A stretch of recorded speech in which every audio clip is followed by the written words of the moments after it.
Good morning, everybody. Welcome to my YouTube channel. My name is Teri Hunter. I'm an intuitive astrologer, and I'm here today, August 11th, 2024, with your weekly horoscope and tarot card reading. What we're going to do this morning is we're going to look at the transits for the upcoming week. I may drift a little bit further because there's so many powerful things going on in the stars. And then we're going to start with the birthday month of Leo. I'm going to refer to Leo rising. When I talk about a sign, it's based on the rising sign. This is also based on whole sign Western astrology. Although the more that I study and the more that I do charts, I'm starting to like the Placidus system a little bit more. But for the sake of a large group, I stick to whole sign. So let's jump in because it's going to be, I feel like I want to call it Angry August. Good morning, Catherine. Because Jupiter and Mars have been coming into a conjunction. They will continue to come into a conjunction. Good morning, Katerina.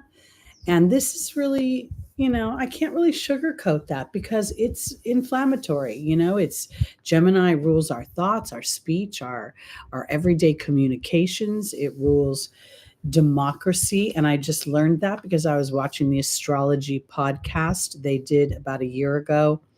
They did Uranus in Gemini, and it was fascinating because they went through history and talked about previous transits of Uranus through Gemini.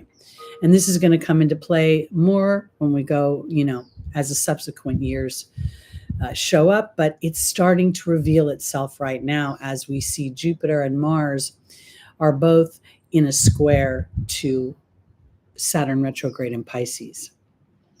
So let's just look at this. Jupiter rules, ideologies, foreign travel, philosophies, yes, but it rules the court systems. It rules fairness. It rules justice. It rules a sense of liberty in its diversity, an ability to think in a broad way.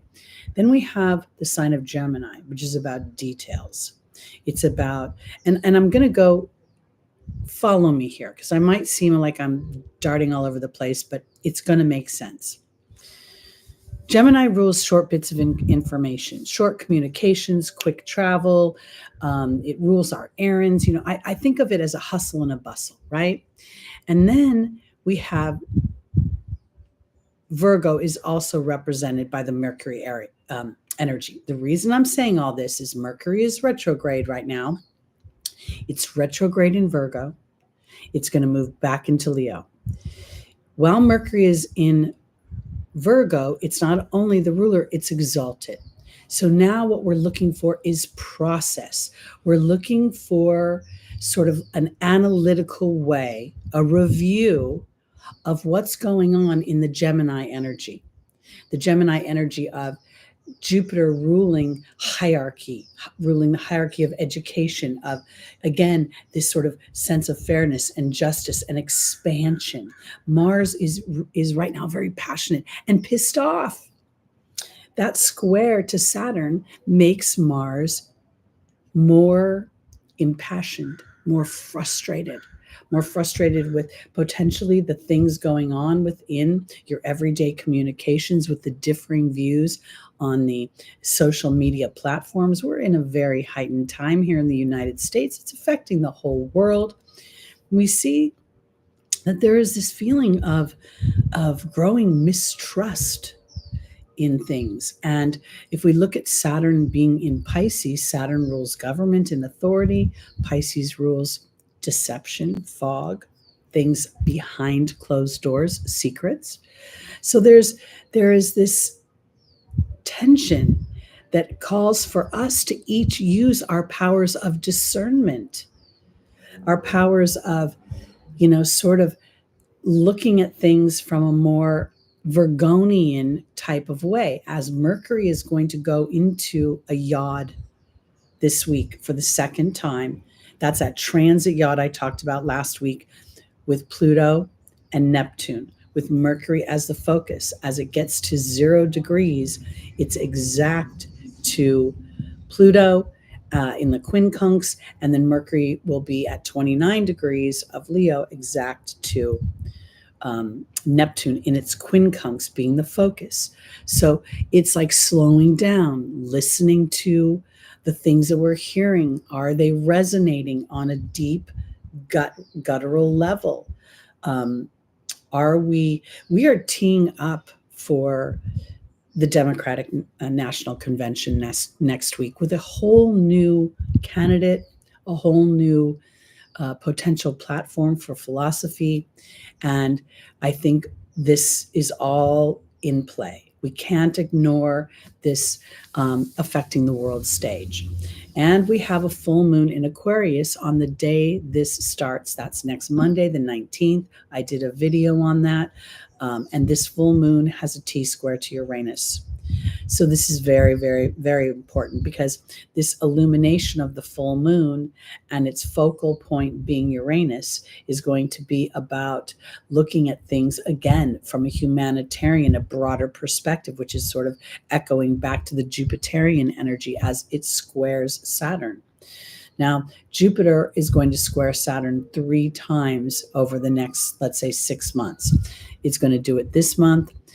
Jupiter will go retrograde in, I believe it's November or December. We'll see a square again with Saturn. And then in January, as Jupiter moves direct. So this is very powerful because I think it's important to think of all the different things that the planets represent, building strong structures on my belief system. And that may be in conflict with traditional, more authoritative, or I don't know how to say it without using the word governmental, but I don't know that it's just governmental. We all have a certain, structure in our mind that gives us permissions to move forward or holds us back or gives us trepidation. Now, so we have Jupiter in intense conversation with Saturn. Jupiter wanting expansion, Saturn wanting to limit things. And at the same time, Saturn is somehow blowing the fog out. In this retrograde, in the sign of Pisces, I have been talking about building a strong communication with your team, with your inner knowing, with your oversoul. You don't even have to believe in God, although if you do, that's great. But allowing for the idea that there is a bigger part of you that is watching over you, that has intention and reason and wisdom behind the things we're walking through right now. I think that's really important because as this whole month of August, Uranus is stationing. It's stationing to go retrograde. And that's really powerful because, again, Uranus rules revolution and rebellion and sort of kicking back on old things. Saturn represents old things, old structures, traditions. Traditions that say, don't let necessarily think, do as I say and not as I do. That is an old saying my mom used to use, and I frankly hated it then, and I hate it now because it doesn't allow me to have any discerning thoughts. And I think that it's so important to really look at that this Jupiter in Gemini is offering us an opportunity to think about how we want our everyday lives to be lived, their potential expansion. The Jupiter, yes, it's in detriment in Gemini, but it is a marrying, it's an integration of the broad concepts and philosophies and then implemented into the everyday world, and having a sense of consciousness about that as I walk through the energy of speaking that which I believe, not just to other people, but to myself. And also being aware of what is coming at me in the way of information. Rather than just grabbing onto an impassioned point of view, discerning and thinking down the line about the effects of the decisions that we're making now. I think it's very important to remember Uranus's retrograde has a very unexpected quality to it. And within that, we're going to see over the subsequent months, because this is a long retrograde, it starts on September 1st and it ends January 30th, which takes us through this whole last quarter or 6 months of the United States being on a world stage as everybody watches what will happen in the way of our leadership. And so Uranus is going to, break down old structures. We're going to see the idea of Taurus ruling history, and not just the history of humanity, but our own individual histories. So we have this layering of Uranus standing still in the sky at 27 degrees, the Gemini degree. It's going to be the focal point of the full moon that starts on August 19th, is on August 19th, the same day as the beginning of the Democratic National Convention, where we will all be listening to a platform, to an intention for the next 4 years. And I think that's an important thing to have a broad ear for, and an awareness that Mars is in the mix here, wanting to sort of grab onto that which makes Mars hot. When Mars is this close to Jupiter, and Jupiter's bringing expansion, and at the same time there's a square to Saturn, there is a conflicting feeling of being held back when you know what's inside is true. I really believe that Jupiter represents that deeper truth, that connection to the angelic realm, that sense of spirituality that takes us beyond organized religion, because we get to remember that Jupiter is the co-ruler of Pisces. So Jupiter is in a square right now with its own homeland, with its own ancient homeland. And Saturn represents ancient dynamics, old dynamics of history. So we're really looking at the potential of events happening that foretell a big change. Queen Leo, I absolutely agree that there are times that are uncertain ahead, but there are also times that when we use the planets' transits in history and we look at it, for instance, if we look at Uranus's transit through Gemini, we see 3 significant transits. We see a significant transit of Uranus in Gemini during the Revolutionary War. We see it during the Civil War, and we see it during World War II. And I think this is all very important, because this is also breaking down oppression and repression.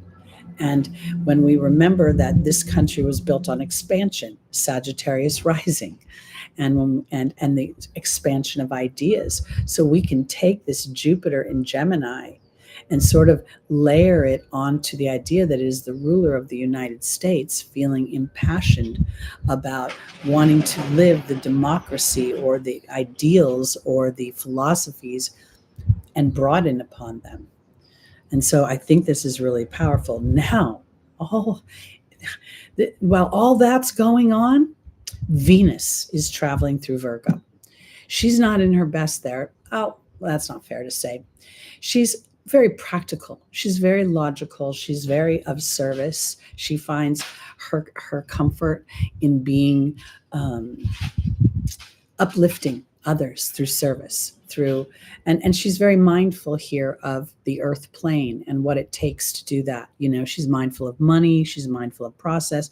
She is in an opposition to Saturn in Pisces.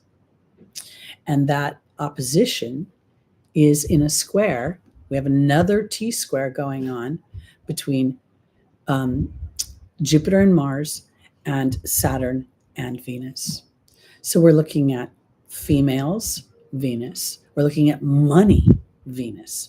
We're looking at our self-worth in Venus, our comfort, our resources, our skills, in an opposition to repression and limitation and restriction due to old structures that don't serve us. And there's this focal point of Mars wanting to pioneer into or go to war for new ideals, new concepts, and new areas of expansion that directly affect our everyday lives. So this is really, to me, this is if we use history as a measure, then I don't know that it has to be that scary, because I want to offer that during these challenging times, those focused on an intention and not looking at the probabilities, not looking outside of themselves. This is one of the things I think is important about Saturn's transit through Pisces, because on some mundane level, it may reveal deceptions in or corruptions within government structures all around the world. It also offers us an opportunity to root in and build a strong house with our divinity within, with our inner voice, with our team, a conversation, like you would call your best friend, like you would call your mom or your dad for advice. And as we anchor into that, and it may seem contrary to the outside world, it may seem very silly and almost fanciful, illusionary. And yet that's where we really see the rubber meet the road, where we see us on some level isolated from the mundane experiences as we thrive. During scary times, many genres of life thrive and do better. The economy tends to go up during times of conflict.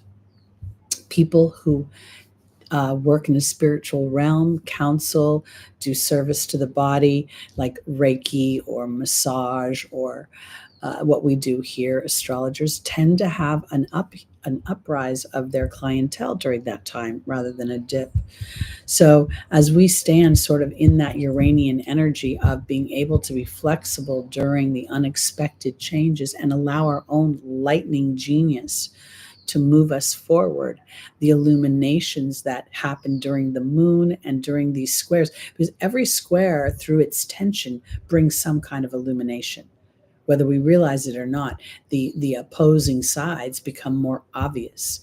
We're more challenged during, let's say, a square and a half, or during a half square, or maybe even a quincunx, because we can't quite see it. But here, I think we're going to see something more obvious. So I think this is really powerful. And one of the other things about the Mercury, as Mercury forms its yod, okay, so there's that everyday thoughts, there's my everyday life, there is literally, when we think of Gemini and we think of our everyday errands, we think of them as they are now, but they would not be able to be what they are now if it wasn't for some of the other dynamics, like the democracy idea, or like the idea that communication facilitates. Communication offers us opportunities to open things up. So as Mercury is forming this yod, it's going to, for the second time, bring up some Plutonian energies, like, where do I feel sort of controlled, or feel I'm losing my power, or feeling that there's something holding me back because of my psychological fears, and that might not be in your immediate brain or in your immediate ability to self-talk, or might not be apparent, because Neptune is also in this, and that's that digging down. Do I need to know what it is, or can I just listen to that trepidation and put myself on a little bit of a pause, so that Neptune can bring an inspiration in that will then lead me to the next best decision for me? And as I make good decisions for me based on my heart, based on the things that are most important to my inner knowing, rather than in that feeling of I have to follow the rules, I have to follow the path that's been laid out before me, there'll be a sense of solace, and there'll also be experiences that come into your everyday life that will support that. So I think that this year is going to ramp up more and more. As I was in the shower this morning, I wanted to do a synastry chart for both the candidates with the actual country, rather than looking at how they go together. I'm literally curious, when this broadcast is over, I'm going to put this on my to-do list, is to look how our candidates line up with benefiting our country. So again, I'm trying to keep any emotional dynamics out of this, and just sort of, be the messenger for the stars and represent the landscape that we walk through. So I'm really not taking sides on anything here. I have my own personal views about things, but again, I just want to do my best to support as we do walk through times of unsureness. And the best way to walk through those times are to feel the inner voices beckoning versus the outer voice, because that could get a little scary. Okay, so let's go. They really are, because they're polarizing. If you think about what it takes to even want to stand in a position like that, there's a real double-edged coin there. I mean, some people that stand, in that can be considered very self-focused and very power hungry. And yet, if you don't have a sense of wanting to have power and lead, how do you get there? It's really a slippery slope. But isn't all of the life of journey, or the journey of life? Okay, so we're going to start with our birthday, our Leos. And I just want to wish you all a happy solar return. I also want to say that as you walk through this month and the early born Leos experience Pluto's opposition to your first house, this is not really here to, well, it might, it's always a little bit of upheaval. It's always a little bit of digging deep. But there's a real opportunity here, as you've experienced this for the second time, to start to put in, again, those structures that allow you for your growth and your expansion. Because Pluto, in its own way, offers an expansion. Because when it kills everything that sucked or that was holding you back, that's when you're allowed, when your cup is empty and you have room to fill it up. And I could give you, so many examples of how Pluto destroyed one dynamic in some of our celebrity worlds and then brought in something better. I could talk about Gwen Stefani. Pluto was squaring her sun, destroyed her marriage, and then brought in a much more aligned partnership for her. Oh, Queen Leo, we don't want you to be sad for your birthday. We want you to think that you've triumphed another year, another solar return here. Celebrate. Stand in that queenliness. All right, let's look and see what the tarot card is for you. Oh, God. And as I say that, the card is challenging. We have the Three of Swords. This is never an easy card, because what it infers is that through some sort of heartache, there is an illumination. There is an element of betrayal in this card. I know it's a big ooh, but I want to offer it this way, because when we look at the swords, it's there's an air aspect to it. There's an intellectual aspect. There is a balancing aspect. And when I experienced one of the most gnarly betrayals of my life, it was the first time in my life that I recognized where my focus was, that it illuminated a fear that I had that actually manifested. So let's see, because this doesn't necessarily have to be in play. We'll see what the angels have to say. But we do have very challenging dynamics coming up this week in the sign of Gemini. So when we look at Leo rising, we're looking at Gemini being your 11th house. Yeah. And in that, this is, the house that holds your hopes and your dreams. It holds where your social groups are. It has that Aquarian feel on it. So there's a little bit of looking to the future here. Hi, Carly. Good to see you. Hi, Jules. Welcome, Small Wildflowers. Good morning. Good morning. I don't ever have really exciting birthdays. Never have. Even when I was a kid, they were always like kind of a drag, to be honest. But I look at them differently now. Another year to incorporate wisdom. Another year to stand in a bigger truth. So let's see, Leo, where we're going. Our first angel is Shanti, the angel of peace and tranquility. We have Merlina, which is, can talk about confusion, but she's also a grand wizard. So let's see. Xana is the angel of protection. And then we have Layla talking about connecting with your team.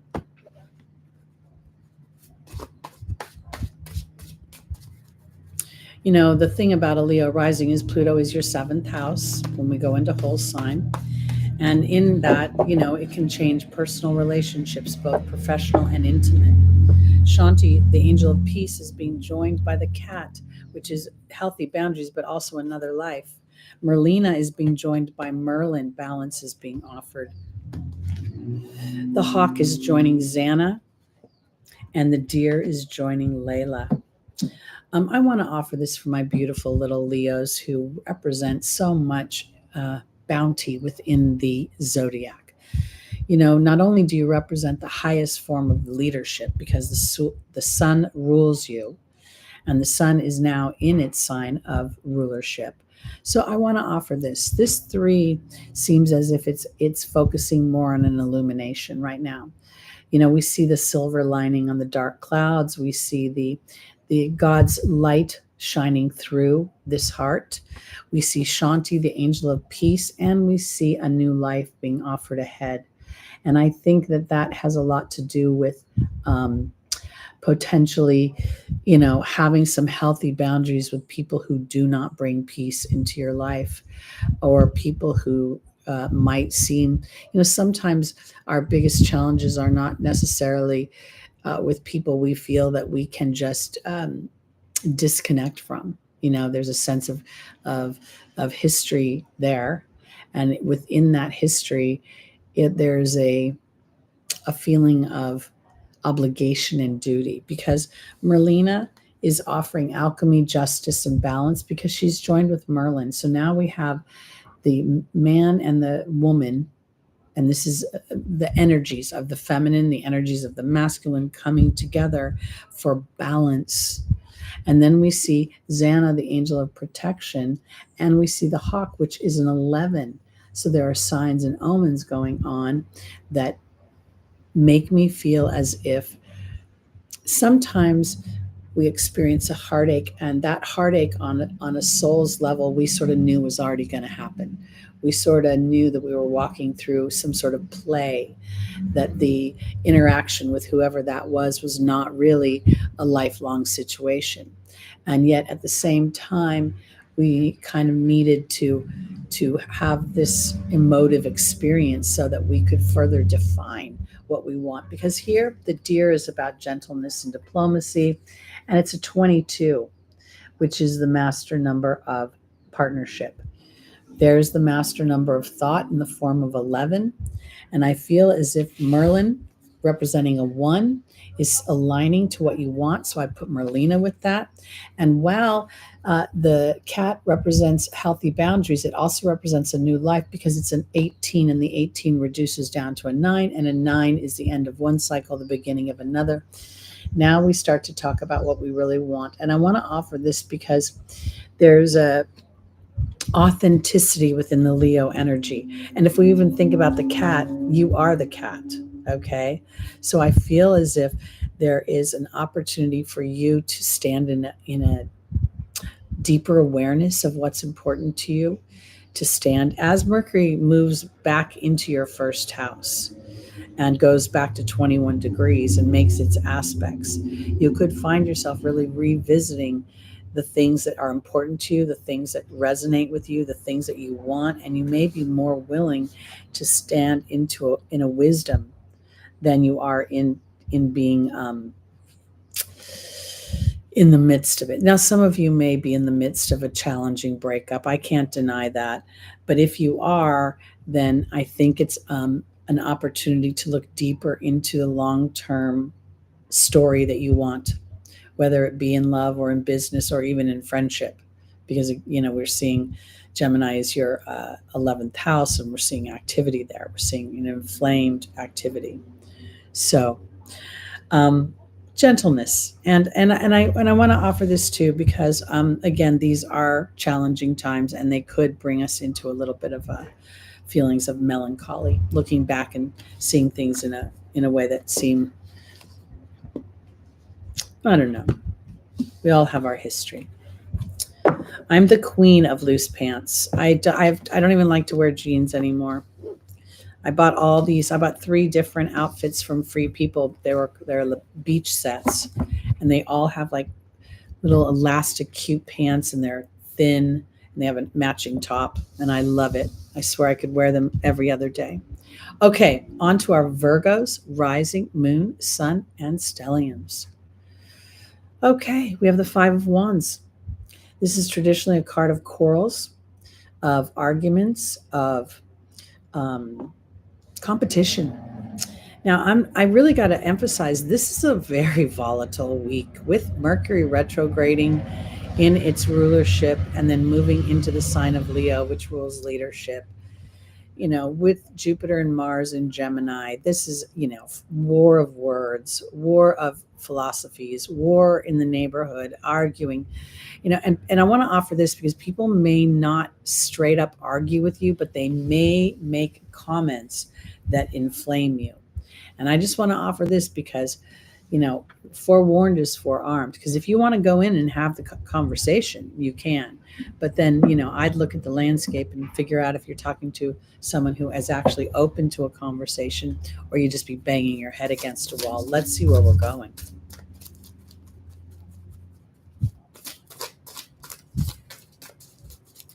I also kind of think about, the idea that Mercury is the ruler of Virgo. It's also exalted there. Mercury rules the way I think and the way I speak. So if I'm paying attention to my own ruling planet, Virgo rising, I have a real opportunity to be standing of service to others in the way that I show up.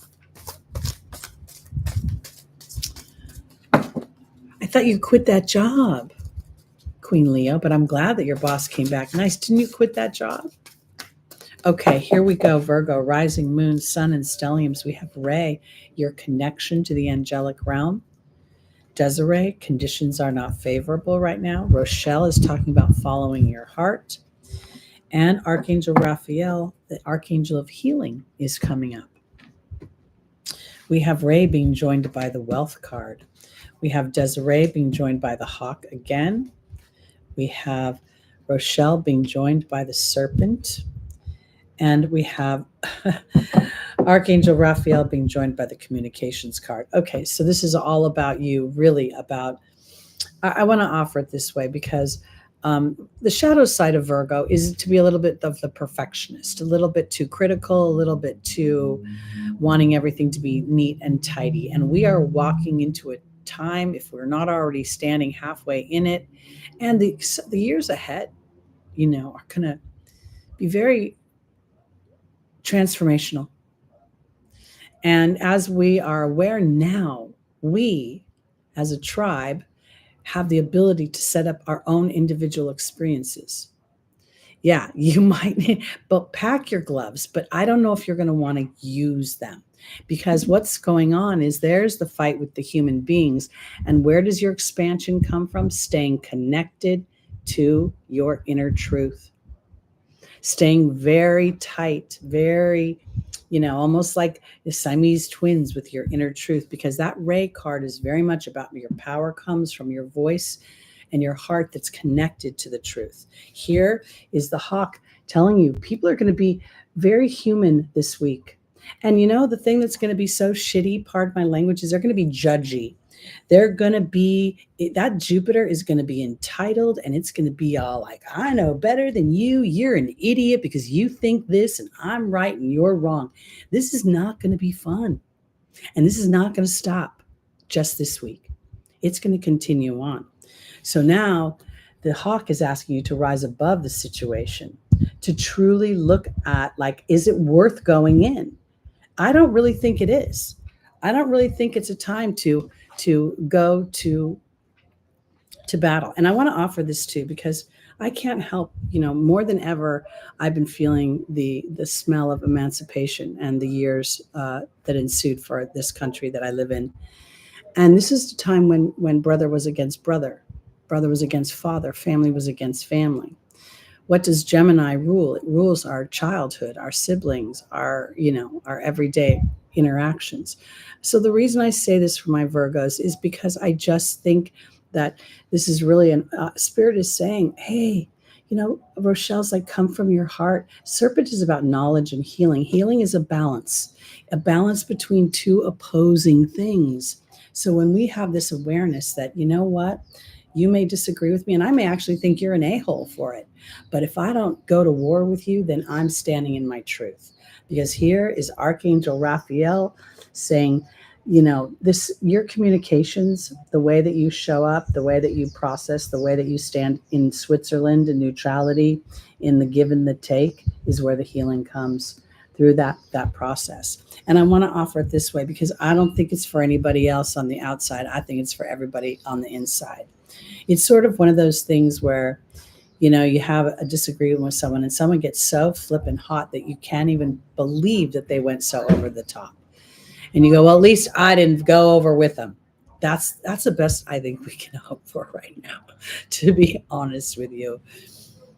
Because this feels like the greatest advice that Spirit has for you this week is to be mindful that your ruling planet is going to be in a transit yod.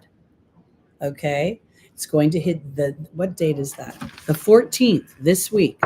It's going to be focused in on this idea of this. It's on the cusp of the Virgo Leo energy.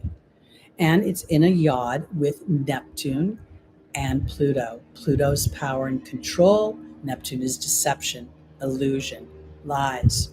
So just kind of be aware of that. That's all I want to say, because it doesn't have to be big political lies. There could be little lies that happen in your own world.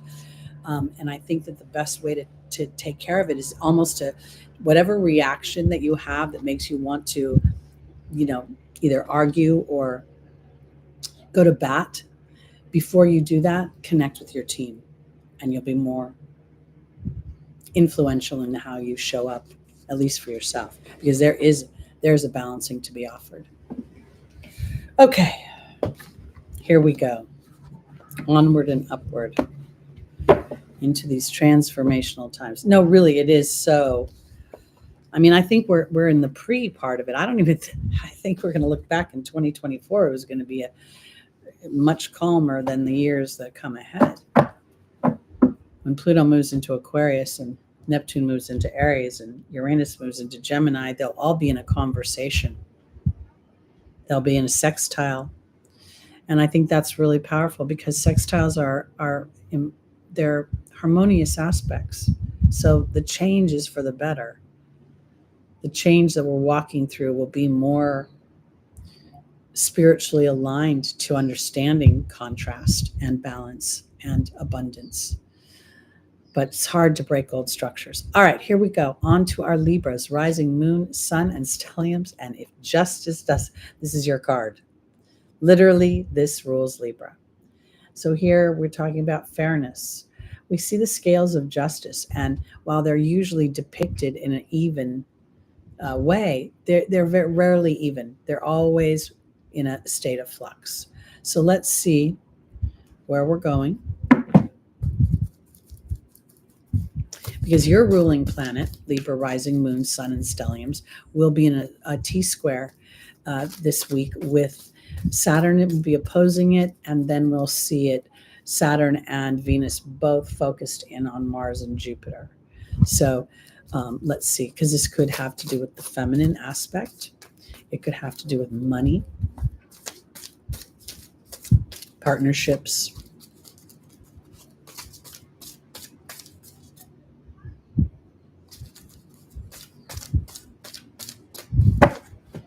Our first angel for Libra is Ariel, the angel of spirituality. We have Chantal, the angel of romance. We have Opal, saying you're a child of God. And then we have Ray, connection again to spirit.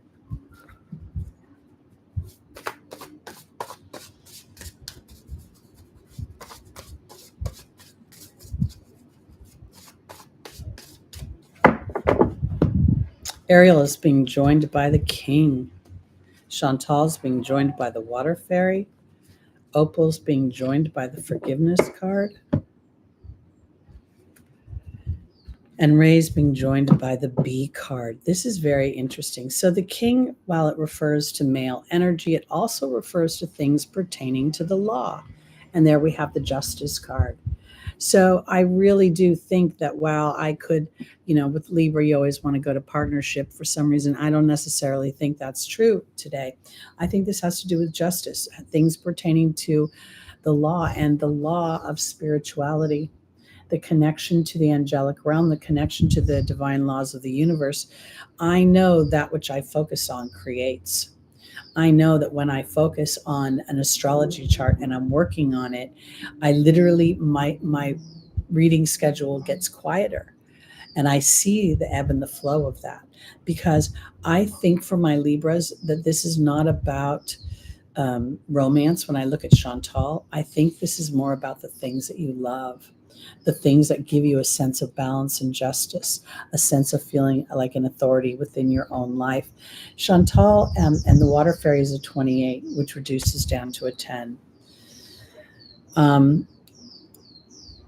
Because when I look at this, I feel like potentially that there could be the reconciliation of a dynamic. I believe Gemini is your ninth house, if I'm just off the top of my head. And as that is also the house that rules justice. If for some reason you've been involved in anything that a legal case or anything where you're in a potential dispute with another person, or in it doesn't even really have to be a conflict, but in some sort of opposition, it feels as if things are going to start to reveal themselves, and you will find that you are being watched over by God and the angels. And I want to say this too: you could potentially be being rewarded because you have been mindful in this. When I think about Libra, Aries is your seventh house. And Aries is where Chiron is right now. So you've been feeling a sense of wounding. The North Node is also in the seventh house. Your South Node is in the first house. So there could be a sense of feeling like things are coming back into alignment. Again, we have the King is representing the connection to spirit, and that is the true law. Here is trusting your emotional body and feeling a sense of peace about it. We have Opal saying you're a child of God, and there's the forgiveness card, which is a reconciliation of experiences. Something comes together. And then finally we have the Bee, which is all about victory, and that victory comes again through your connection to the angelic realm. I'm a Libra sun. I'm actually an Aries rising, but I have in my Aries energy a lot of ability to act out and be aggressive, and I've in my old age have found a way of curbing that, knowing that I want to do something, but that there's a bigger wisdom and better things are happening that will bring the justice that I want. So that's what I think a little bit this is about, is that there's justice coming that you might not be able to see. And while you're not a natural warrior at all, your ruling planet is in a challenge this week. With Mars represents the man, Jupiter represents beliefs, and Saturn represents government. For all I know, you'll be in a conflict. Maybe, your partner is on one side of the fence, he's red and you're blue, or you're red and he's blue. And this is an opportunity to think purple. That's all I can say. Because there's something that's coming together, but it comes together because you're connected to a bigger picture of things than just walking mundanely on the earth and saying, oh, this is solid and this is not. Okay, let's go on. We're going to our Scorpios, rising, moon, sun, and stelliums.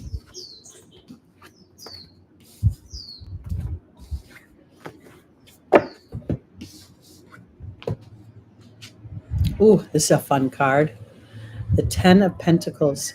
This represents it's a very earthy card. It represents tradition. It represents history. It represents large corporations, money. We have the family here. We see the children. We see the grandparents. We see the dogs and the parents. So this is something that's greatly abundant and flowy, but it comes from the past. It's not something that you've just created. It's something that's like an inheritance, or like a dynasty of some kind, or you're experiencing, what do they call it? Old money. That's it. Old money. Whoa. All right, here we go. Welcome, Pixie. All right. Our first angel is Aurora. You're flying high right now. Don't descend. We see Isaiah, new beginnings. We see Crystal, having faith and hope. And then we see Daniel, partnership. This could be a business, though. With that 10 of Pentacles, it feels like it's more money related.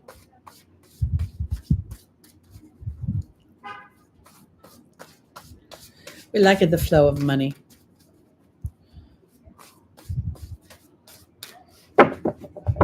All right, Scorpio. Aurora is being joined by the Queen. We have Isaiah being joined by the Grail Knight. We have Crystal being joined by the B card. And we have the King, joining Daniel. Okay, well, I might, for those Scorpios who are talking about a relationship or in a relationship, wow, you may take things to a new level. Sometimes when everything changes, it doesn't change in a destructive way. It changes in a really good way. Because Aurora in the Queen is all about feminine friendships, feminine dynamic, receiving, and Aurora is saying you're flying high right now, don't descend. Here we have Isaiah and the Grail Knight, which is a new beginning in romance. We have Crystal and the B card. So this could literally, I want to marry into it. I want to marry you. I want to create a family with you. I want to spend my life with you. I know this is not considered a marriage card, but when we put it with all this other stuff, it makes me feel like I want to go down a traditional route. I don't want to live with you. I don't want to have Z commitment. I want a whole commitment. Now, your ruling planet, Scorpio, is Pluto, which is in a conversation with Mercury and with Jupiter and Mars in a square and a half. Mars is your ruling planet as well, because in ancient times. So, because where I'm going with this is we see Crystal is saying have faith and hope, and then there's victory.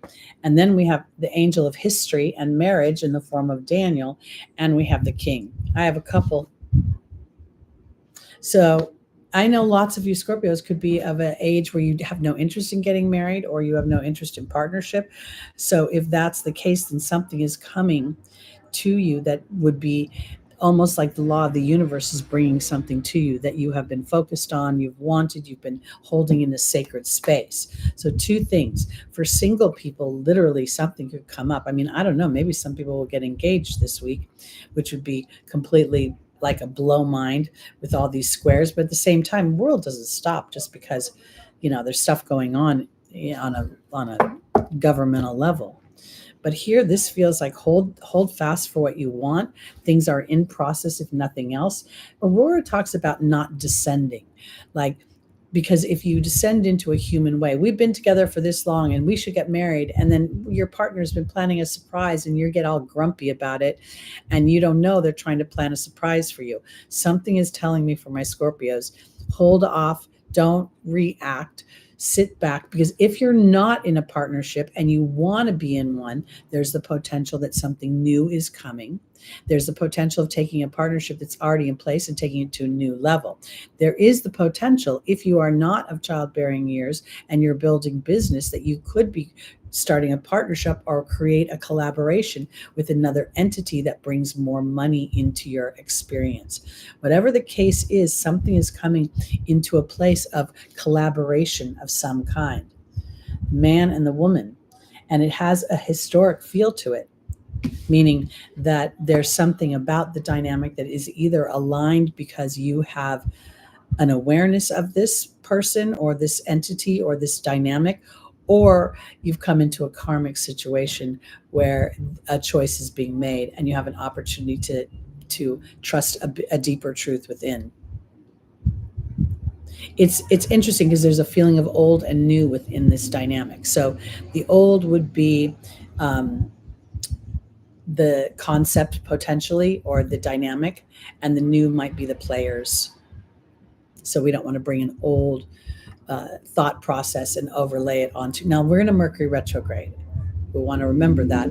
But at the same time, Mercury retrogrades can bring back old things that start again, and they're not necessarily under the parameters of the retrograde because they weren't started during the retrograde. And again, I'm not going to harp on it, but I'm going to say it one more time. Mercury is in a yod with Pluto, your ruling planet. And that yod is really a sort of differentiating between my potential monkey mind, or the mind that thinks like in a circle, everyday stuff, and then that deeper psychological knowing. And then that is being supported by Neptune saying, you can't see anything right now, Scorpio. You're going to have to trust an inner knowing. You're going to have to trust that part of your gut that says, I might not be sure because of the outside, but I'm sure because of the inside. All right. On to our Sagittarius' rising, moon, sun, and stelliums. And as I shuffle, I just want to tell you, I really do think that Scorpio is the most intuitive sign of the zodiac, because they have the most ability to stand in their power versus the other two water signs. The other two water signs are so focused on other people. Sometimes it's challenging. Oh, my goodness gracious. Let me take a sip of my my tea. All right, Sagittarius, your tarot card is the Knight of Wands. This is double fire.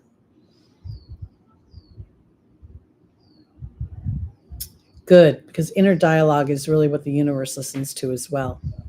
It doesn't listen to your outer dialogue. So here we've got double passion. We have a dose of Mars and fire, and we have this feeling of youth. Very, how can I say it? This is a lot of passion here. So let's see where we're going for our Sagittariuses. Oh, my tea it's a peach tea. I like peach tea, and I add a little bit of this strawberry Thai lemonade to it. So it's kind of a little sweet. Okay. Our first angel is Akasha, the teacher, the spiritual teacher. Layla, spending time in nature, talking to God and the angels about your desires and intentions. We have Isabella saying, yes, the timing is right for this connection. And then we have the Patience card. So Sagittarius is ruled by Jupiter. Jupiter is conjunct Mars right now. And, the challenging side of Jupiter in Gemini is this, broadness of Jupiter. It doesn't want to, has trouble hanging into the details, right? So then you add Mars's action and movement. This week could very well be that you are learning about how to not skip over things, sort of having to read something twice. Or I have to tell you, I was listening to a woman's astrology yesterday, and I was so warmed to hear her make a mistake, because I catch myself all the time where I meant to say Aries, I say Aquarius. And so I bring this up because when we get in passion and we're talking about a bunch of different aspects and angles, we can inadvertently be so far ahead of ourselves that we miss, the detail that we're trying to teach, or we're trying to, the concept we're trying to impart upon others. Okay, Akasha the teacher is being joined by the swan. We've got Layla being joined by the transformational death card. We have Isabella bringing forth birth and rebirth. This is very powerful. And then we have Patience being joined by the joy card. We normally think of Sagittarius as being so easygoing, so willing to travel to a new land. And yet at this point, while Jupiter is excited to be traveling, it's the furthest from home. And with this Mars conjunction this week, making a square to Saturn, Jupiter's not in its best state. All the planets are sort of arguing over philosophy and whether we should take action or not. And I think that this is an opportunity for Sagittarius, the spiritual teacher and the transformational swan, come together. And I feel like this potentially could be not about taking action in the physical, but rather anchoring into the metaphysical, because now we're seeing that our transformation comes from the connection to God and the angels and what we want to experience. And then we see Isabella in the angels' advice saying, yes, it's time for this rebirth, where you go in and up before you go out. So the in is you ask yourself, what is my deepest truth in this situation? What do I really believe is possible? And then as a result of the answer to that question, I say to my guides, okay, I believe I can win the lottery. So now thank you for bringing me that winning ticket. I know it sounds ridiculous when I say this because the odds are so crazy, but spiritual people don't really deal in odds. They deal in in the divine laws of the universe and know that focus is the very thing that sets that wheel in motion. Because now my Sagittarius get to feel a little bit more joy as they literally start to observe themselves in the midst of their transformation. And I want to offer this too, because when you observe yourself in the midst of your transformation, it can look like this. My instinct is to do one thing, and yet I don't think that's going to serve me, so I don't do that. There's the applause, because there is a fiery energy here that could very much come up this week that sort of allows you an observation of yourself. I'm a very impassioned speaker. I rarely speak in a neutral way. If I'm pissed, you know it. If I'm not, you know it. And so as I become more aware of that in my more challenging energy, because we've got this double fire of this youthful knight wanting to charge ahead, I can be more mindful of my words, or at least my inflection. Communications is a big thing this week. Mercury is going to be a focal point. There's so many things going on. And heading into that full moon, and it's T-square, exact T-square at the Gemini degree is going to be really wild. All right, onward and upward to our Capricorns, rising, moon, sun, and stelliums. You are about to experience Pluto coming back into your first house. Exactly. Me too. I'm not double fire, but I'm two large farm animals. I think I'm a ram and I'm a bull. So I got that. I am just so lucky that I have that Libra to calm me down a little bit, but I also have my Mercury in Scorpio. So I can't, I try to be one of those nice women that say things all kindly all the time. I'm not. I'm just not. And when people tell me I'm a nice person, I always argue with them. I say, no, I'm a kind person. I'll tell you, you have a booger in your nose. I am. I'm that kind of person. Mostly because I don't want to look at it. Okay, I digress. On to our Capricorns. Ooh, interesting. Now, this is a card of contemplation. It's a card of looking at what you built and really deciding, what do I want to do with it? Where am I going to let it grow more? Am I going to harvest things? What's my next move? Now, isn't Pluto coming into your first house and on the cusp of your second house, of your skills and of your genius and of your own revolution? So, and you've been living with this transit for quite some time. So there's been almost like a set of waves giving you these epiphanies, opportunities, as Pluto's been digging into that deepest psychology where the obligation and duty live out of balance. If you hear children in the background or you hear noise, it's all street noise. It's all just people roaming around my neighborhood. People never mistake me as weak. I'd like to think that they do, but they don't. I just don't come across that way. I think that's why I'm a small human, why I'm not that tall. I'm thin. So I think if I was big and opposing, the whole combination would be too much. Okay, here we go. Capricorn, rising, moon, sun, and stelliums. We have Daniel, the angel of committed partnership and history within it. Vanessa, the angel of faith over fear. We have Caressa, talking about the end of a life cycle, that new happiness awaits. And then Indriel is a light worker. We have Daniel being joined by the hawk. We have Vanessa being joined by the dog. We have Caressa being joined by the bee card. And we have Indriel being joined by the high priestess. Wow. This is really powerful because, your ruling planet is retrograde in Pisces. And my tagline for this Saturn transit is building a foundation, a strong building, meaning a strong structure, building a pattern and a habit and a connection. And this is not about sitting in Om for 45 minutes. It's a consciousness. I walk every day with my guides, my angels, and my oversoul. And as I'm aware of that, I start to shift my experience. Daniel is a committed partnership to seeing above the situation. Capricorn is naturally dutiful, naturally, you'd be like, and I want to offer this. It doesn't mean you're a pushover because it rules ambition and leadership and career.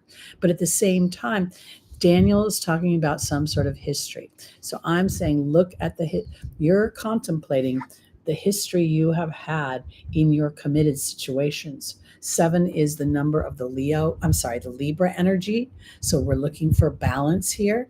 Now we have Vanessa asking, are you going to make your decisions based on faith or fear? And then we have the dog. And here, I think this is about loyalty. I think this is about loyalty to you, loyalty to the 2.0 version of what you've been building, because I never want to throw the baby out with the bathwater. I want to keep I love the Capricorn energy. I love that I can sort of depend on it. And at the same time, they can get a little rigid and lock up, So here, Caressa is saying that you're at the end of a life cycle, new happiness awaits you. There is victory ahead because you're aware of how you're showing up more. And you're not only being loyal and loving to others, but maybe you're being a little more loyal and loving to yourself. The hammer coming down on them. Yes. And that's I feel like that's early Capricorn, like when you're in your younger phases of life. And then as the Capricorn energy seasons, it gets to stand in that more in this leadership of understanding that my light shines best when I trust my inner knowing.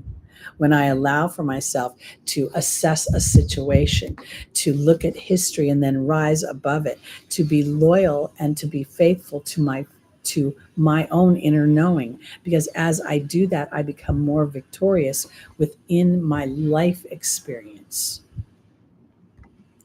I keep putting these ads on conservative, and I don't know if they try to put more ads on when I say to skip them. Is the ad showing up, you guys? Are you getting interrupted? Okay.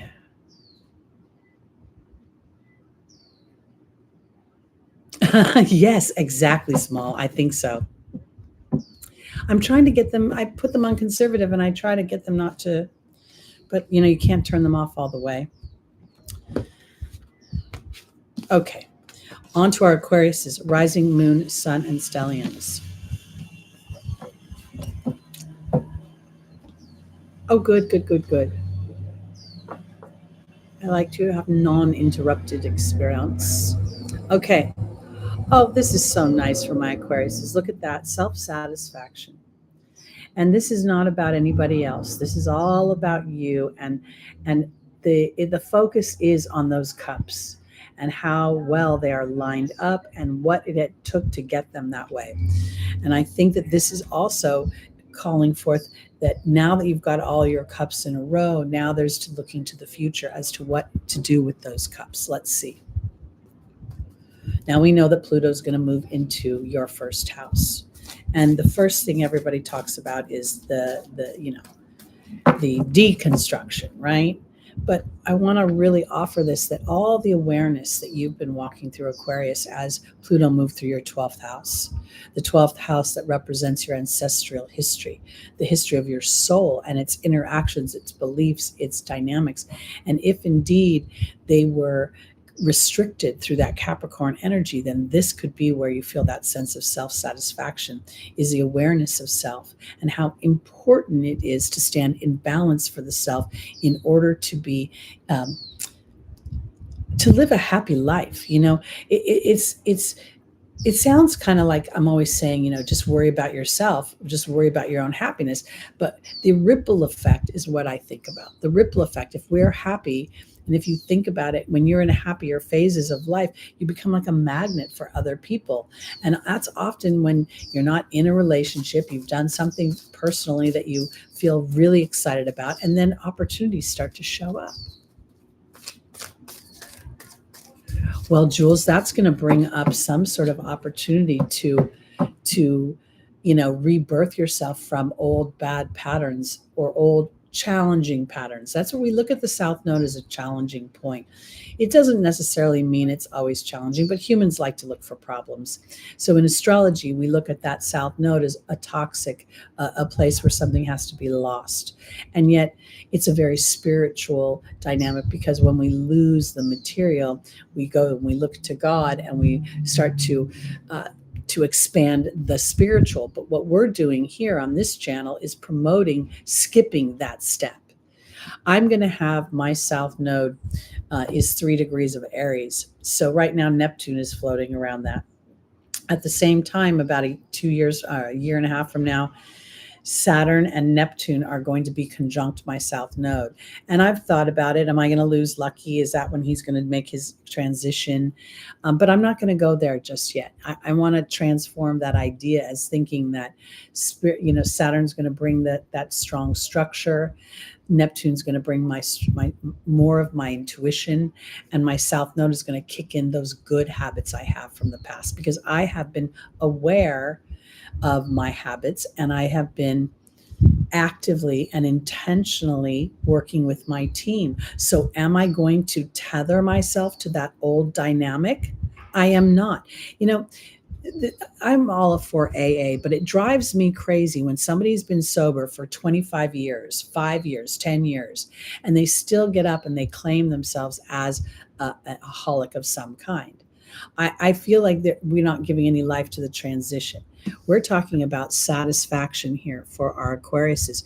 That self-satisfaction could very well be the awareness of all the tense aspects this week, that we're going into really unprecedented times for the United States when it comes to this particular election and the dynamics involved within it.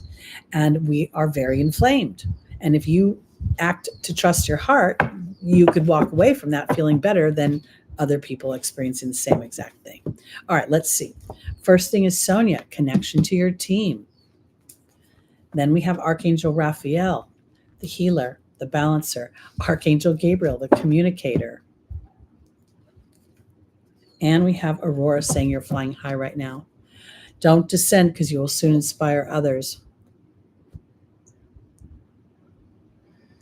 You know what, Jules? I want to offer this. Don't try to break the pattern. Don't even try to break it. Just say, I'm proud of having an awareness that it's there. Because that awareness will it'll take the resistance off it. Because if you are in resistance, I got to stop, it won't stop. But if you say to yourself, I love myself too much to be in this pattern anymore. I don't want to do this anymore. That's how I quit smoking cigarettes, because I loved smoking. I did not want to quit smoking. I didn't like the way I smelled. I didn't like that I was slowly killing myself, but I did like the whole, I loved it. Probably still would. But when I decided to quit, I used the tools, but I also kept saying, do you love yourself? Are you representing this self-love? Because I think that'll help you break old patterns. All right, back to our Aquariuses. Sonia is being joined by the partnership card. The High Priestess is joining Archangel Raphael. The Goblin is joining Archangel Gabriel. And the Queen is joining Aurora. Okay. I think this has a lot to do with your interior self, your emotional self, your spiritual self, the self that doesn't necessarily reveal itself to other humans. Sonia is my team, my connection to the angelic realm, and there's my partnership card. I have Archangel Raphael and the High Priestess offering me balance and healing through my connection. Now, when you think about the idea of Aquarius, it rules space. It rules the ideas that there are things out there in the world that can be invented that will make the human experience better or open it up in some way. Because up until now, where I think the healing comes is that you're now aware of when you're edging God out and your self-talk. Because beating yourself up for not breaking your patterns doesn't help you break the pattern. It just puts more focus on the pattern, which then brings the people and the experiences that reveal the pattern over and over and over again. Because now Aurora is saying you're flying high. Aquarius, don't descend, because you're now learning how to be. This is literally feels like being a queen in my life. There's a sense of satisfaction in both of these cards about the idea of receiving something, having been, because the idea that I worked hard to get here makes me feel like I'm stepping through cement or mud. But what I'd rather do is have an awareness of the topography and just get good at not stepping in the mud over here, because I see that mud, because the mud will always be there. It's kind of like the difference between walking through wet sand and dry sand. Wet sand is slightly easier sometimes because the wet sand feels a little harder and more solid. The soft sand will take you in. So I think this satisfaction comes from Aquarius connecting with their team, being more aware of that, using that as an actual tool in your tool chest.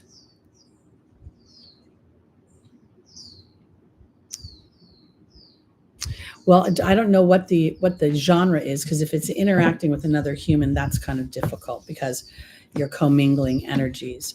But I kind of want to say that wherever there is something that you find within your own experience that you're not enjoying, then connect with spirit and say, thank you for me seeing this through a new lens. And through that new lens, allow me to experience something new so I can anchor it in.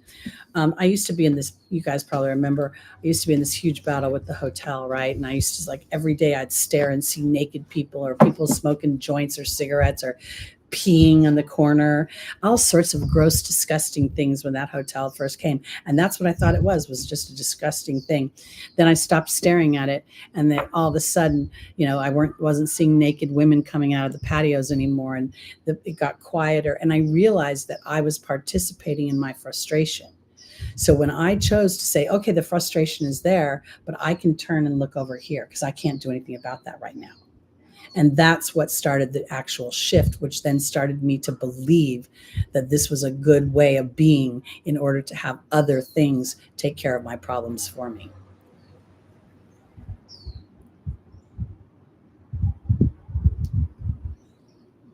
Exactly. The forest is so beautiful, but you could step on any little rock and it could, like have moss on it, or it could be a soft patch. It's just about being that mindfulness. And then as you become more aware of the topography, then you know how to step, and it becomes much more fun of a path. All right, let's go on to our Pisces, rising moon, sun, and stelliums. The Queen of Pentacles is here. This is lovely. This Queen of Pentacles is really very Capricorn-y. We see, we can see the goats on her throne, and we can see that everything flourishes here. Something is being built. Now let's think about the idea that Saturn is going through your first house. There's a very good possibility that in the first half of this transit, because we're pretty much halfway through it right now, that you experience some sort of jarring wake-up call. Saturn just going, look, this is not sustainable. This is not rewarding you. This is not working. And the compassionate side of Pisces could be like, wait, no, just let me give it a little more time. And what does Father Time say? No. So I want to offer it this way, because now you're experiencing Saturn's retrograde in your first house, and it is making an opposition this week to Venus, and then that focal point down to Jupiter and to, I don't know why I said down, it's probably up. Yes, it's over here because it's Pisces, then it's Aries, Taurus. So, it's your sixth house. Pisces, no, I have to think for a second. Pisces rising, Virgo, Virgo, Cancer. Is it your fourth house? Gemini's your fourth house. I'm sorry, for some reason, I can't, in my head, I get all mixed up. It makes perfect sense to me when I'm looking on paper. So forgive me. My point is this. In your first house, as Saturn is making this retrograde, it's asking you on some level to revisit not only how you view your partnerships, but your money and your belief system. And if you are holding your anger down, meaning, because I don't want to say to Pisces, be mad. What I want to say is, I feel like a little bit of fire never hurt anyone. And I feel like this is looking at what you're building, Pisces. What are you building? What are you building? And are you building it with ease? Let's look. Because Saturn may, in the weirdest way, slow things down, create some tension, but that tension is a defining point. Is this really going to work for me? Is this going to bring me resources? Is this going to be a partnership where I feel like I flourish? Are we aligned in the same ideologies and beliefs? Jupiter also rules wealth and business. Mars rules bravery. So there could be this whole combination of things going on for you that have to do with you allowing your real gifts and talents to be birthed in a way that brings sustainability. And yet you might be afraid that, you're not good enough because you're used to not being seen. Oh, yes, absolutely. The week will, the month will, the rest of the year will. The transits, I started looking at the transits for 2025. I started preparing for what's going to happen next year. And boy, the end of this year and the beginning of next year is really, Uranus is making some very, very strong conversations.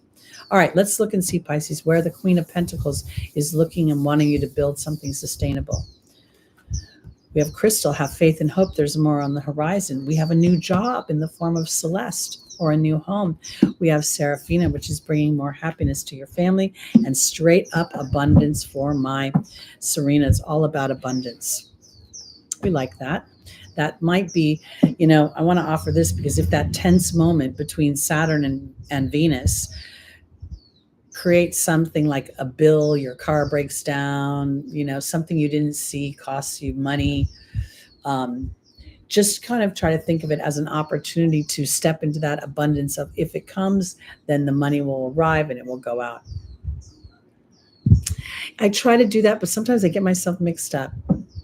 And I know, so we've got Pisces, Virgo, but then I got to go backwards. I think I got to go Virgo, then I got to go Leo, then I got to go Cancer, then I got to go Gemini. So I think that's fourth house. Do you have a Gemini's rising, Stephen? I didn't realize that. I did not realize that. Okay, here we go. Pisces, Crystal's being joined by the Fire Fairy. That's all creative action and optimism. Merlin is bringing balance and alchemy through a new job. Seraphina is being joined by the Death card, so there's some transformation there. And then the Frog is bringing a cleaning, emotional cleanup. I really think for my Pisces, I think what I'm talking about here is potentially starting to see opportunities that will present themselves. Now, let me offer it this way, because with Saturn being retrograde and Mercury being retrograde, this is not necessarily what they call a good time to implement something. But what you could see is that there's evidence of things starting to come into play because the universe is working in tandem with you. And I want to offer it this way because I think it has something to do with your creativity or implementing something creatively that brings a sense of peace. And that sense of peace of mind and peace of heart could open up either a job opportunity or an inspiration that brings in more resources. And I can't help Stephen joined right when we started Pisces, and Stephen makes doll clothes. So Stephen could be making doll clothes and selling them on Etsy, and then whoosh, everything starts to expand. I don't know why I want to say that. So Crystal's having faith and hope. There's something more coming to you, something that's going to show up in the material world. Part of you is ease and focus.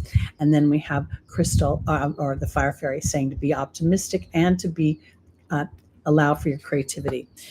I literally do think that this is a job that's being offered or a new place of home, but I think it's a job. And there's Merlin bringing in more money. And so I don't know that this feels a little bit maybe like potentially a side hustle. I don't know why. Maybe it's a full straight up job. Again, we've got these retrogrades all starting. You're not going to be able to avoid them. We'll make it to March 2025. We will. I promise. We'll make it. We'll be thriving, Queen Leo. You watch.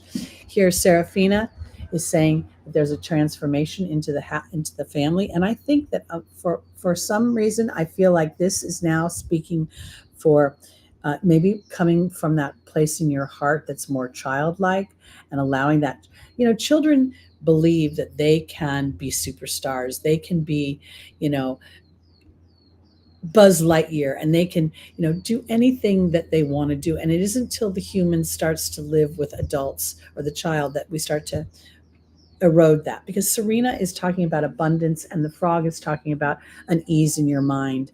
I really think there are resources that are going to be coming in through something you've been endeavoring.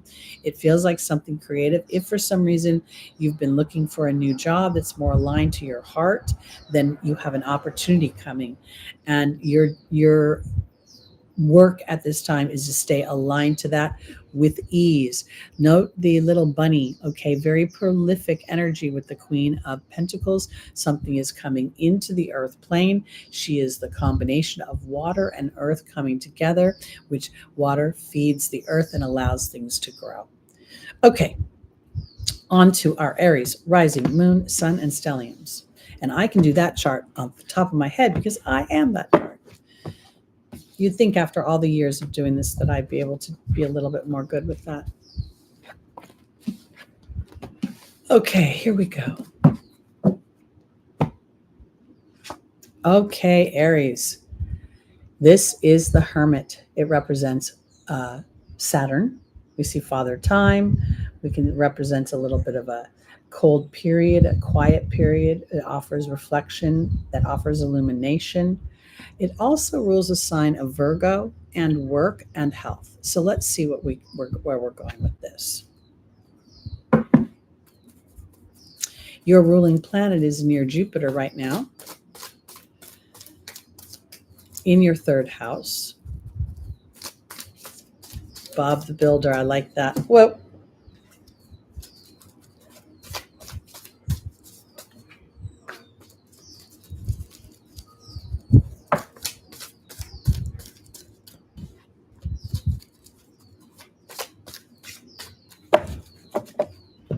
Okay. Our first angel for our Aries is Maya, the angel of schooling and education. We have Ray, the connection to the angelic realm. We have Grace and Antoinette, which is compassion. And then we have Azure. Okay, so you know how Aries loves to move fast, right? And sitting next to Jupiter, forget about it. It's like a Lear jet. It's a rocket to the sky. I want to go, go, go, go, go. Now Saturn's like, slow it down. Something bigger is happening. I think calling a dog by a boy name or a girl name is funny. I'm going to do that next time. I didn't know I was naming Lucky. I would have named him something else. Okay, here we go. Maya is being joined by the high priestess. You're learning about trusting your inner knowing. The greatest warriors know how to listen to that inner voice and to be strategic, not to get so excited about conquering the beast or conquering the enemy that they rush into battle. Because Ray is being joined by the water fairy, which is really that trusting, that inner knowing. There's this is what I want to offer too. I really believe that when Mars was in Gemini 2 years ago, that 7 months was Mars and Aries in particular, and Scorpio also learning about how they interacted with others, how words can either enroll or disengage, how your anger and your frustration affects your health and your ability to be a solid force in your own life. Grace and Antoinette is being joined by the risk card, because the warrior says, if I don't go in and make it happen, it won't happen. If I don't pioneer the lands, if I don't run into that burning building, who will do it? That's a little Mars. But at the same time, Mars is best served when it takes strategic, intentional action that is connected to source energy, and we start thinking of us as the peaceful warriors. Okay. So here, Maya is giving you an education and continuing your education. You're reflective in taking inspired action is what we're looking for here. Your ruling planet this week is charged up, ready to go, and your awareness of that will help you be more constructive. Because here, this is about risking, like actually trusting your guides and your angels rather than taking physical action. This is an absolute time for my Mars ruled people to sit back and to this is not about a passive move. It's more about observing the landscape. And let's say that there's, a character coming in from around the bend, or a situation that you can't see. By waiting, by reflecting, then you will have an opportunity to be more effectual in how you show up than if you take action ahead of time and not being able to address that other situation. Because Azure says that your desired outcome will happen in the near future. Have patience and faith and don't force it. But what is Mars used to? Forcing. So the lack of force is a bit of a burden for you. So when we start to recognize that it's not holding you back, like tethering you to a lack of action, but rather that holding back is an action, so that you can be more effectual if you need to, as I say, strike while the iron is hot. And sometimes Mars runs out without a hot iron. Okay. Onward. Oh, where's my little man? Is he still here? Lucky has rediscovered the underside of my bed. I bought this little countertop dishwasher because I just wanted it, and I have never had a dishwasher, and it has a few little beeps, and he just doesn't like the sound of it. So he's crawled under the bed, and now he has not slept on my bed for like a week. He's sleeping under me. I miss him on the bed, but I'm letting him do his own thing. Okay, here we go. On to our Tauruses. This is the Four of Swords. This is the warrior who needs to rest. This is a time coming back from the moors and being in the thick of it, and really communing with God and the angels in a way that allows you to know that you're safe and protected while you rest. We see that stained glass in the corner, and Uranus is traveling through your first house, and it is going to make some very tense aspects to this full moon in Aquarius.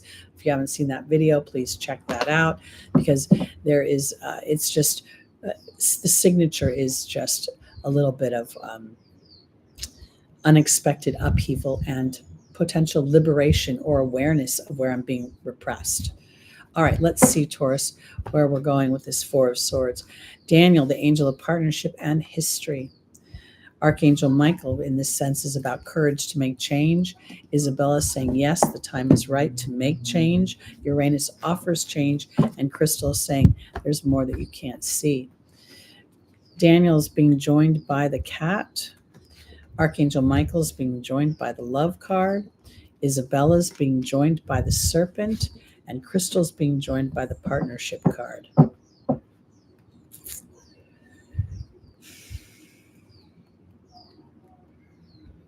When we talk about partnership, there's a 50% chance that, y'all have relationships, and then there's that 50% chance that you don't. And so because of that, I always kind of focus with the relationship we have with ourselves, because that relationship we have with ourselves indicates the health we'll have with the relationships outside of ourselves. So here, I think this is Daniel, the angel of history and partnership and marriage. And there's the cat, independence, healthy boundaries, and also 9 lives. Taurus is a sign that loves very deeply. It takes a long time for Taurus to fall in love. I mean, they may fall in lust right away, but to really trust and to let their hair down and use their voice and to speak their vulnerabilities takes a while. So here what we're seeing is a potential for new love. And on some level, I think this 4 represents potentially the challenges in relationships, and now sort of turning over the idea to spirit and when I look at healthy boundaries and independence, I feel like this is more about independent thought. Like, well, that might be this couple doesn't really get along, but that doesn't mean that one of those partners won't have a new experience somewhere else. Because here is, I think you're being asked to have the courage to love. I think you're the comment here from spirit is it's time to allow for a new skin.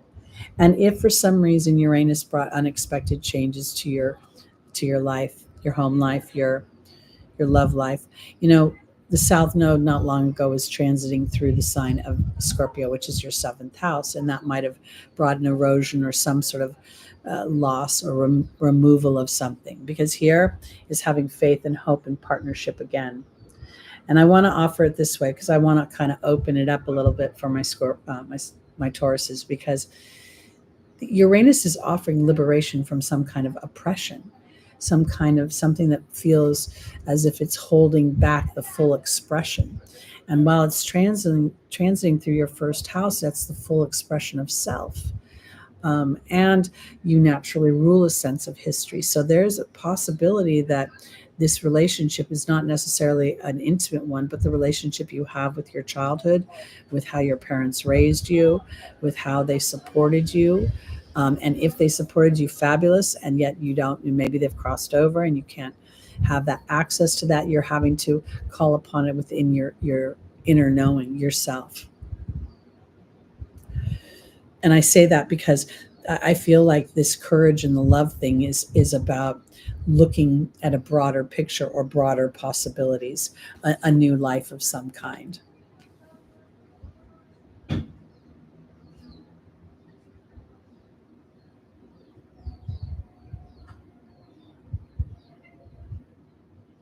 I also kind of wonder as I tune in if there isn't something going on in your sixth house of work.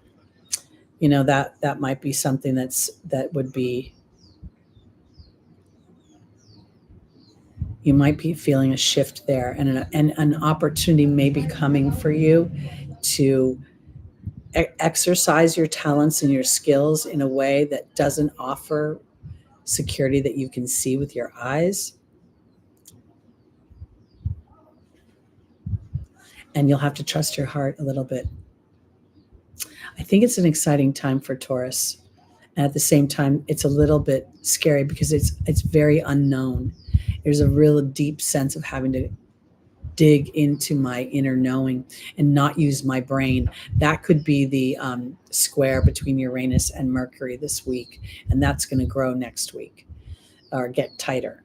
So there could be a little something out there. You know, the thing about those outer planets is they help you out, but you got to go through some sort of look before it starts. At least that's how it feels. It always seems to break something up. But if you think about it, a lot of the structures we build when we're young are based on the opinions of others and their approval. And that's why lots of times, you know, marriage partnerships or careers change because they were initially conceived on the approval of the group or the audience or the network. Trust me, by the time I started to be Teri and be authentic to this, everything I'd built was a lie. It wasn't a lie at the time, but it felt like it. Okay, on to our Geminis. This is an interesting energy. You have the resources, but you feel stuck. And I'll tell you, that could be the square to Saturn. Absolutely, because Jupiter and Mars are, you know, that dance is going on all week. We focus on the exactness of it, but the feeling of the tension starts when they get to be about 5 degrees apart. And as they get closer and closer and closer, and then that square gets tighter, the tensions build and the tensions build. And what I want to comment here with the Four of Pentacles is that this guy tends to focus on loss rather than on things flowing. So he hoards his money, he hoards his resources. Let's see where we're going with this Gemini. Because while, again, you know, hate to sound repetitive, but while Jupiter is in detriment, wherever Jupiter goes in Gemini, it's going to expand something. And right now it may expand, you know, being pissed off, but it can also expand being brave. But it's a tense move because I'm up against the Saturn. So I'm up against an authority of some kind. And it could be my boss, it could be a perceived authority. All right, let's see. Ariel is your connection to spirit. Rochelle is following your heart. Crystal is having faith in the future where you can't see it. And Archangel Michael is about bravery. Venus in Gemini is a fun person who loves to be social, loves to interact with many different kinds of people, go to lots of parties. She's very flirtatious, and she's kind of charming in Gemini. All right, here we go. Ariel is being joined by the communications card. Rochelle is being joined by the Lady of the Lake. Crystal's being joined by the Burden card. And Archangel Michael's being joined by the Raven. Okay, so Gemini, you rule contemplation, the thought, two things coming together. And you have this, I think the Mars and Jupiter together right now are challenging.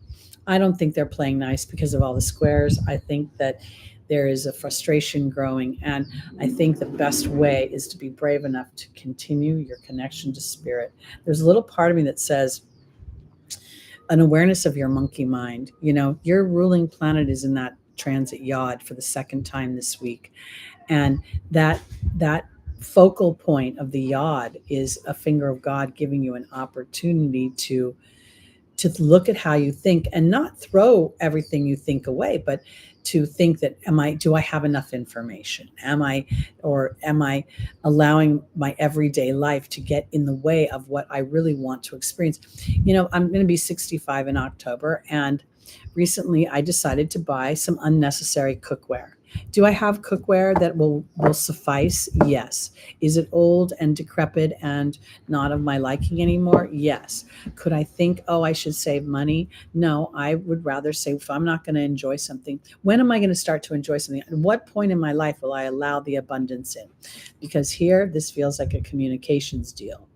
This feels as if this Gemini right now, your communication is your deal. And Ariel is saying, communicate with spirit, more about what you want than what you can see on the earth. Because do you have the courage to come from your heart? That's where this is. That's how we unstick us. That's where you start to. It's funny, okay? So, you guys, I've been telling you all this time, I've been buying lottery tickets and playing around with the lottery. And there's one friend of mine she's a Pisces sun, and she's always kind of saying that, I can't afford it. And then she started buying lottery tickets, and she got a little bit braver, and she's won a couple $100. She won $500 on one ticket. She won another $100 over here. And my point is that as she started to open up that her thoughts were things and she could arrive at abundance, things started happening. Because for my Geminis, getting out of that monkey mind is a bit of a burden. It's like, oh, dear God, but this is what I see. This is what's coming into my bank every 2 weeks. This is what I know goes out of my bank every 2 weeks. And there's Crystal. Are you going to have faith and hope? Are you willing to go through that arduous energy of fighting between what your head and your heart knows, and then allowing yourself to follow your heart? Because Archangel Michael is telling you the timing is right to make this shift. And I want to offer it this way, because sometimes these squares actually work for us because they create such tension and such an annoying dynamic that our heads blow off and we're like, I can't do this anymore. I got to move on. I got to stop thinking this way, or whatever the case may be. So something's happening that will illuminate where you've been holding your resources too tightly. And within that, it's putting in a focus of lack. And now Spirit's saying, let's open that up. All right, here we go. On to our final sign. This will be our Cancers, rising, moon, sun, and stelliums.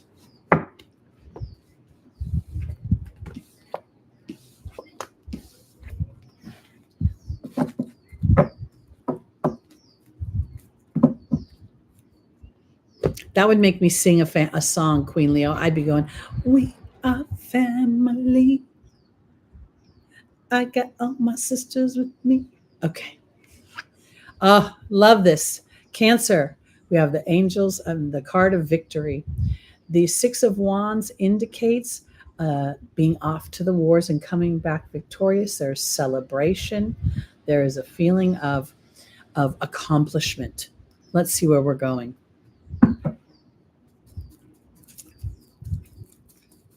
Well, that means we need to do something fun.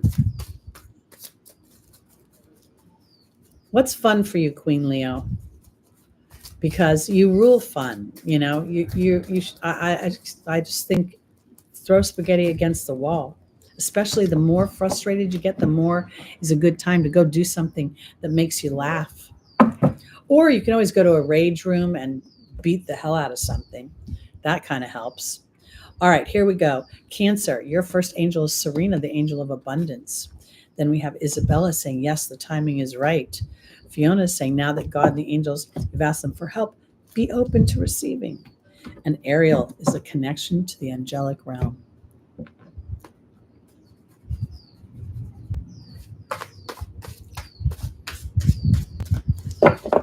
All right. Serena is being joined by the love card. Woo! Isabella is being joined by the high priestess. Fiona is being joined by the hawk.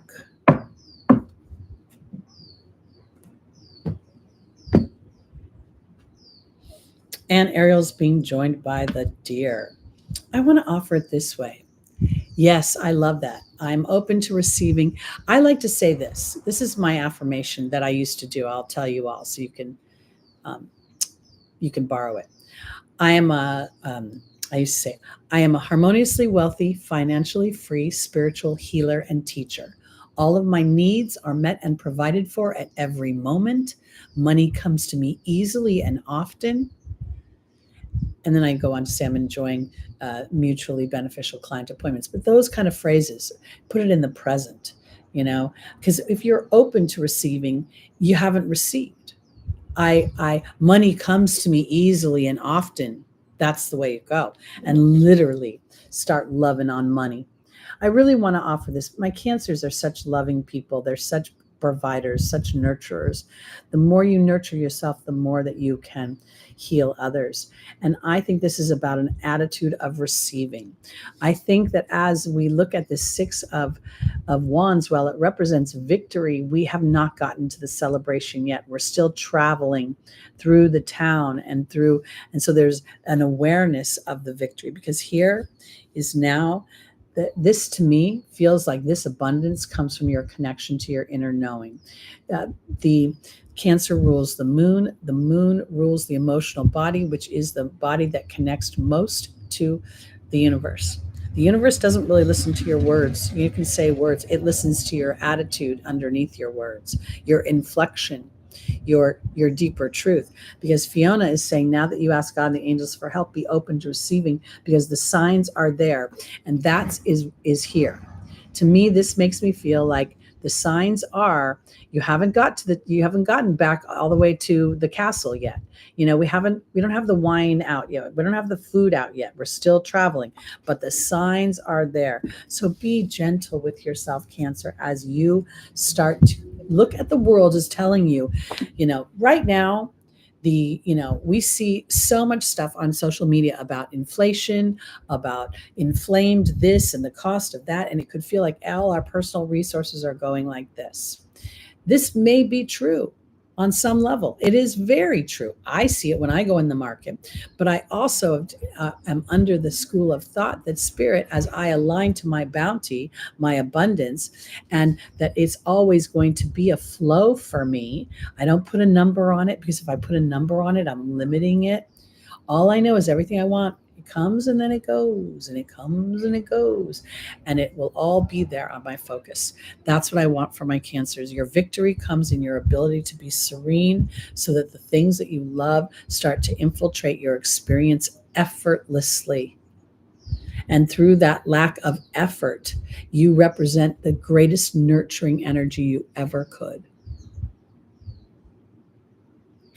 Okay, that's it. We've got another week in August down. I'm telling you, next week is going to be so illuminating and so informational for everyone on multiple levels. So I encourage you all to stay aligned to your deeper truth. And once again, if there's people that rub up against you the wrong way, it's time to take a vacation from them, because with Mars and Jupiter arguing in the neighborhood, we don't need any of that. Road rage, people, disengage from the road rage. Stay on the sunny side of the street, because there will be people out there that are not aware, and they will be acting out in ways that will be over the top. That's what I want you to know. People's reactions will be inflamed. They will be bigger. They will be louder and more expressive. And if those people share your DNA, I tell you this week, do not associate, because they're going to bug you more than ever, because they're going to be the people with the smallest filter, meaning the most willing to just their stuff all over. All right, everybody. Yeah, on the swivel. All right, everybody, sending lots of love to you. I'll see you next week on the 18th, where we will be one day before this very, very, very powerful full moon, and we'll start seeing more and more energies. And when we get into September and October, everything you think you know right now is going to do a whoop, because Uranus is going to do a whoop on us. All right, everybody. Peace out and peace on the inside. See you next week.